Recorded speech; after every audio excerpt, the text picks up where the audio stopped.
Officials in Kingsport looking to double the term lengths for future mayors.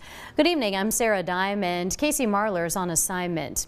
The current term length for the Kingsport mayor is 2 years. News Channel 11's Catherine Simpson joins us live from Kingsport as she breaks down those proposed changes. So Catherine, who's pushing this change and what's the reasoning behind it?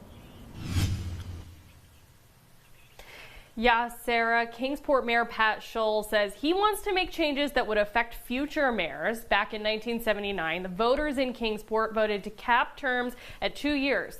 That's something that Scholl says was a mistake. They made a terrible error in judgment, in my opinion. Outgoing Kingsport Mayor Pat Scholl says 2 years is too short a term. By the time you get into the job, you know, all of a sudden you're running again. To me, it makes no sense to put all the time and effort and expense. That's why he's asking his fellow board members to lengthen the term to 4 years.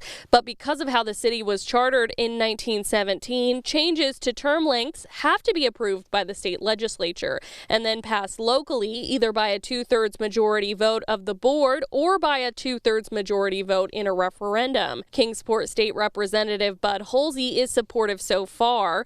In a statement, he says, quote, "I'd be glad to help Kingsport with anything they ask of me. At this time, I haven't been approached by the city to do anything." But not all of the city's representatives are as keen on the measure. Alderman Darrell Duncan told me how he might vote at Tuesday night's meeting. Just to leave it where a mayor would be up for election every 2 years is put in place by the voters. Duncan says keeping the mayor's term at 2 years would force them to be more responsive to the voters. If you have a mayor that's ineffective, then it gives the voters the opportunity to go back in 2 years and re-vote or have somebody else. Scholl says he's already getting a positive response from voters. I start off by telling them, well, first, aldermen have 4-year terms. The mayor has a 2-year term. And I usually don't get any further past that point because they'll look at me and go, well, that doesn't make sense. That's not fair. If the measure passes the BMA tomorrow, the state legislature will have to give the go-ahead. From there, the Board of Mayor and Aldermen will decide whether to put the measure on the ballot on August 1st as a referendum for the voters or approve the measure themselves. Reporting live in Kingsport, Catherine Simpson, News Channel 11. Back to you, Sarah. Catherine, thanks. And a reminder, the deadline to register for the August 1st mayoral election is July 2nd.